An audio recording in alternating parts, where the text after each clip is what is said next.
Bonjour les enfants, c'est papa. Mon mur est un asile psychiatrique à ciel ouvert et ma salle d'attente est toujours bondée, les enfants. Bienvenue à la clinique. Bienvenue à la clinique, mon ami. Mais je te promets, ne reste pas longtemps. Si tu aimes ton esprit, si tu aimes ta santé mentale, si tu n'es pas quelqu'un qui est comme s'il a le démon, ne reste pas longtemps. Bouge. Bouge très bien. Parce que ce que je vais t'expliquer en ce moment va te faire mal. Et ça va t'énerver. Parce que ça va être le miroir que je vais mettre sur ton visage. Mais c'est aussi ça qui va te libérer. Fais attention. Les enfants, vous savez pourquoi vous aimez beaucoup Francis Ngannou et Samuel Eto'o? Pourquoi vous aimez les stars, les icônes qui ont les fondations, qui organisent les dons, qui organisent les cadeaux pour les pauvres et les orphelins? Pourquoi vous aimez les gens? Pourquoi vous êtes très sensible à la corruption? Parce qu'en fait, vous avez toujours besoin des donateurs pour entretenir votre misère. Parce que votre misère, vous avez besoin des donateurs pour entretenir la misère. C'est pour ça que vous les aimez, ces gens qui ont les fondations, tout ça, les Samuel Eto'o, les Francis Ngannou. Vous les aimez parce que vous avez besoin des gens pour venir embellir votre pauvreté. Aussi parce que vous aimez le poisson, mais vous n'aimez pas pêcher. Vous n'aimez pas le travail. Vous aimez les gens qui sont là pour faire les dons parce que vous avez été éduqués. Quand je vous dis toujours que la gouvernance éduque les masses. Parce que vous avez été éduqués au don spécial du chef de l'État. Vous n'avez été pas éduqués comme étant qui travaillent pour construire un pays. Et ce qu'ils travaillent, c'est ça qui leur donne quelque chose. Non.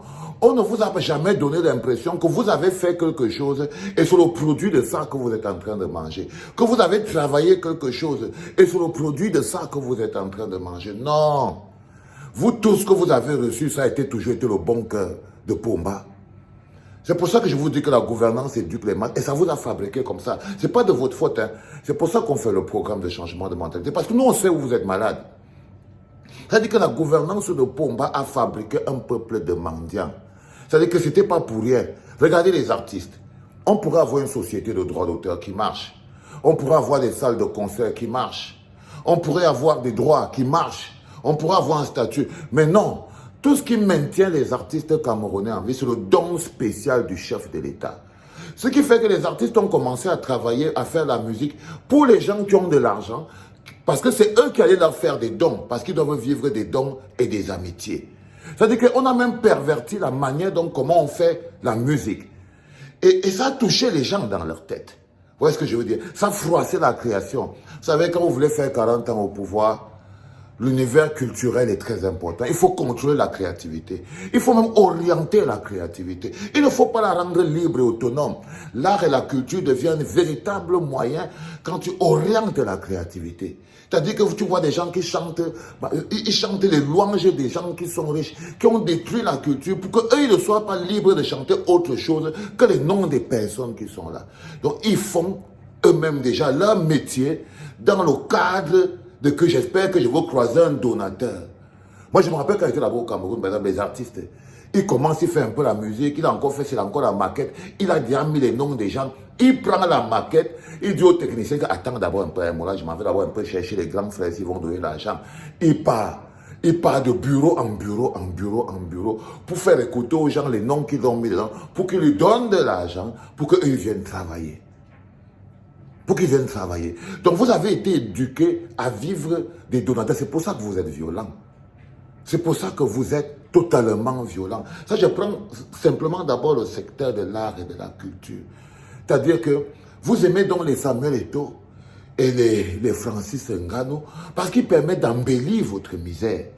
Et quand vous la voyez comme ça, là, leur existence au milieu de votre misère, c'est-à-dire que, ouais, par exemple, quand Ngannou débarque au bénétariat, il donne l'argent des beignets comme ça, là, 60 000, tout le monde mange, les gens sont contents, même si la misère le submerge et il fuit. Mais il est là, il embellit la misère. Et vous aimez ça. Pourquoi? Parce que vous avez été éduqués à vivre du don. C'est-à-dire que quand Pomba ne donne pas le don spécial du chef de l'État pour la culture, il a aussi parfois le don spécial du chef de l'État pour le sport. C'est-à-dire qu'on dit qu'il y a une enveloppe présidentielle. Ce n'est jamais vous qui avez joué et votre football a produit quelque chose qui construit l'univers du sport du Cameroun. Non, ce n'est pas parce que vous avez la musique, que vous produisez la musique, donc vous êtes indépendant.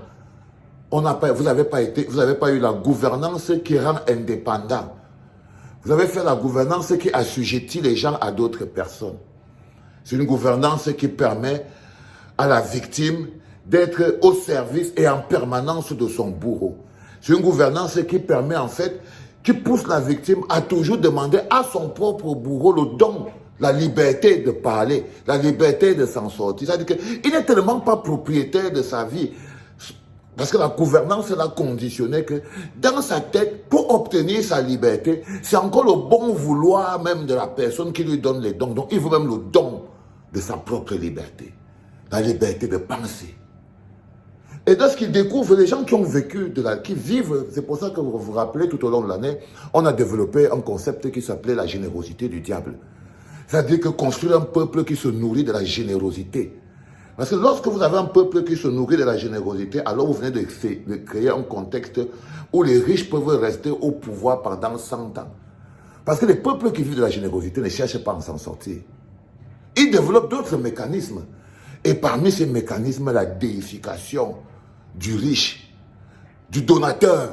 C'est le donateur, on les appelle comme ça, ce sont les donateurs. Parce que vous êtes assujettis à vos donateurs. Ils sont partout. Quand vous entrez dans un bar, vous voyez une table de 10 personnes, 20 personnes, il y a toujours un donateur. Le reste, ils sont là.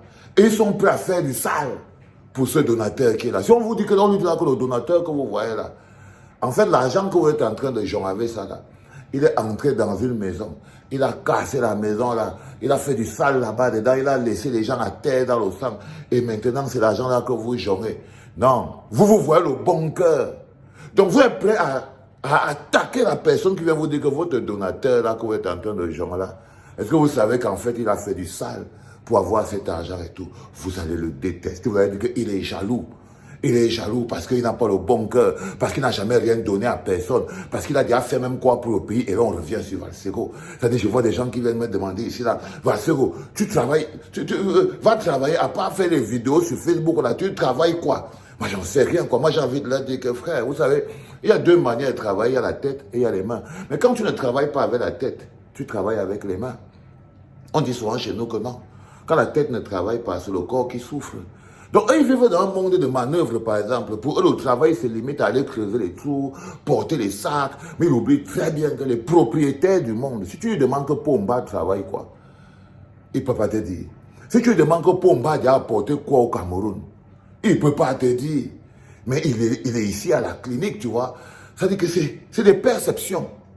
Parce que pour eux, en fait, la personne, un gars m'a écrit ça aussi, on a besoin beaucoup plus des Francis Ngannou et des Samuel Eto'o au Cameroun que des Valsero. Il a dit ça. Que oui, sache que nous on a beaucoup plus besoin des Francis Ngannou et des Samuel Eto'o ici au Cameroun que des Valsero. Et il y a un petit qui lui a sorti un Népamba. Petit lui a dit que oui, bah, vous avez besoin des donateurs.